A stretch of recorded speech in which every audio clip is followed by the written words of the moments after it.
Me acompaña el ex secretario general de la Organización para la Cooperación y el Desarrollo Económico, José Ángel Gurría, que también fue mencionado por el presidente entre los 42 precandidatos presidenciales de la oposición.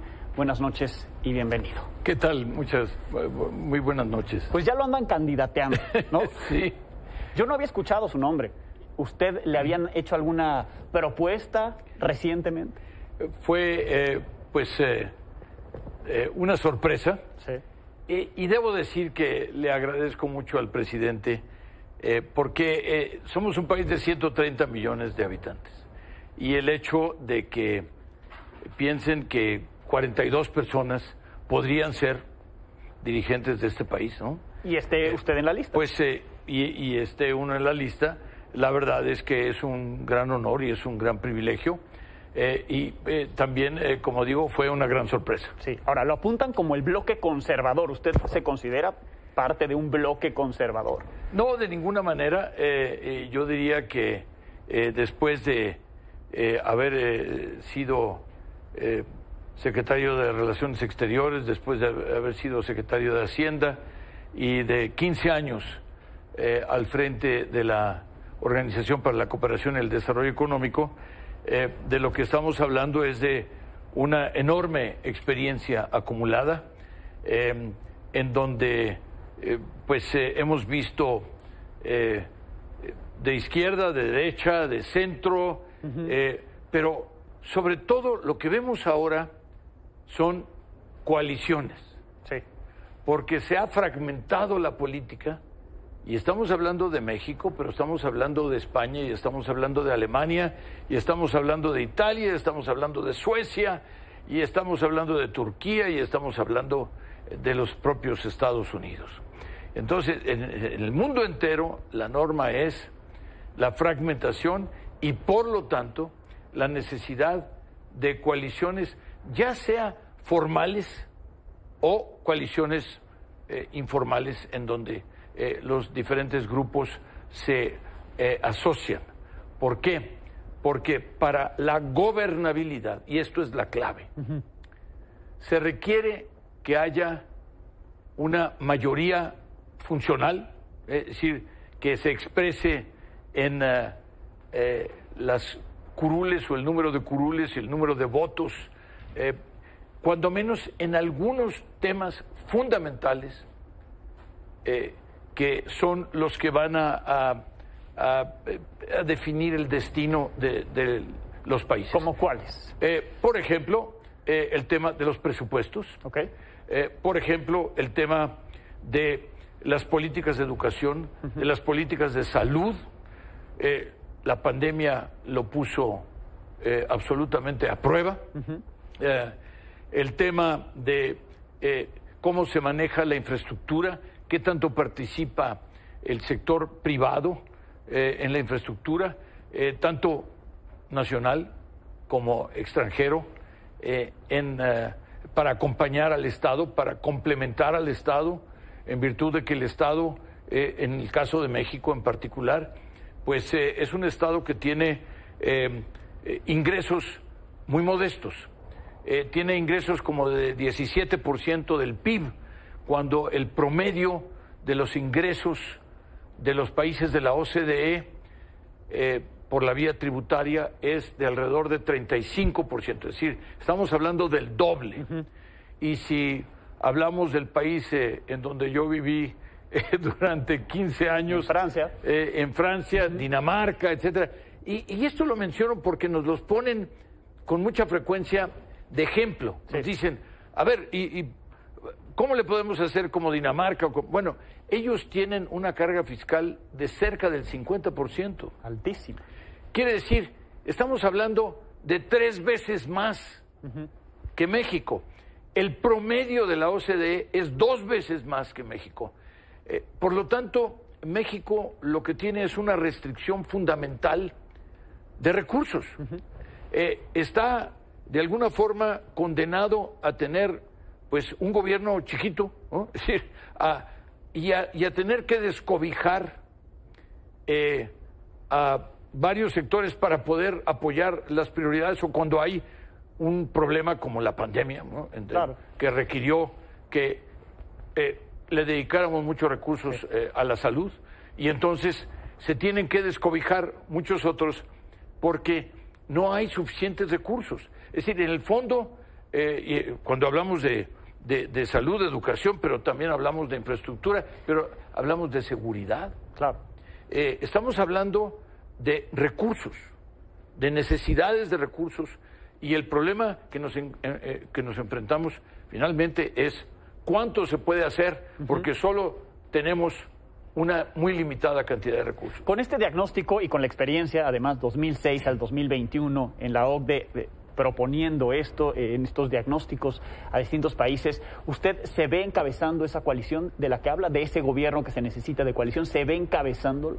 Mira, lo que yo quisiera, sí, y he respondido a una invitación que me hizo el PRI para el próximo lunes, espero que me inviten también los del PAN, que me inviten los del PRD, que me inviten los del Movimiento Ciudadano a platicar de políticas públicas. Es decir, lo que yo hice durante 15 años fue decirles a los presidentes, a los primeros ministros, a todos los ministros de diferentes especialidades, de la educación o de la salud o de la gobernancia, de los encargados de la lucha contra la corrupción, de los ministros del medio ambiente, etcétera. Yo les decía qué es lo que nosotros pensábamos que debían hacer y cómo lo podían hacer mejor. Siempre es posible hacer mejor las cosas. Ahora, de las políticas que usted ha planteado, el presidente actual, Andrés Manuel López Obrador, lo ha tachado de neoliberal y de políticas neoliberales. ¿Usted se considera un neoliberal? ¿Sería un contraste con la política actual del gobierno? Yo acuñé una frase en la OCDE para definir la función de la OCDE. Sí. Es decir, ¿qué hace la OCDE? ¿Y cómo le explica uno en muy pocas palabras a la gente qué es lo que hace la OCDE? Y entonces acuñé una frase que dice: mejores políticas para una vida mejor. Porque se trata de las políticas públicas con el objeto de que haya un mayor nivel de bienestar. Si no genera un mayor nivel de bienestar las políticas públicas, pues no valen mucho más del papel en que están escritas, ¿no? Sí. Ahora, ¿quiere ser presidente de México después de esta experiencia, secretario de Hacienda, Relaciones Exteriores, haber estado al frente de la OCDE y que tenga la posibilidad de compartir esa experiencia con PRI, PAN, PRD, Movimiento Ciudadano? ¿Usted encabezaría esa candidatura? Lo que hay ahora es un escenario completamente diferente. Es decir, en el pasado estamos acostumbrados en México a pensar en que cada partido presenta su candidato y entonces vamos al ruedo, y finalmente quién gana. El mundo de hoy es un mundo de coaliciones. Las coaliciones acaban de tomar el poder en Italia, una coalición acaba de tomar el poder en Suecia. Yo con frecuencia mencionaba que el caso muy evidente de Angela Merkel, que era de la democracia cristiana y cuyo ministro de Finanzas era socialista. Es decir, ahí había una coalición de los dos partidos más importantes en Alemania. Hoy, Olaf Scholz, que era mi interlocutor y trabajé mucho con él, pues es el canciller en lugar de Angela Merkel. ¿Y qué hizo Olaf Scholz? Hizo una coalición, solo que ya sin el partido de la democracia cristiana. O sea, que si hasta Morena lo llama, usted les daría consejos. Entonces, y le compartiría. Yo lo que te diría es que lo importante es que los diferentes partidos debatan y se pongan de acuerdo en una sola plataforma y en un solo grupo de iniciativas que se vayan a presentar. ¿Por qué?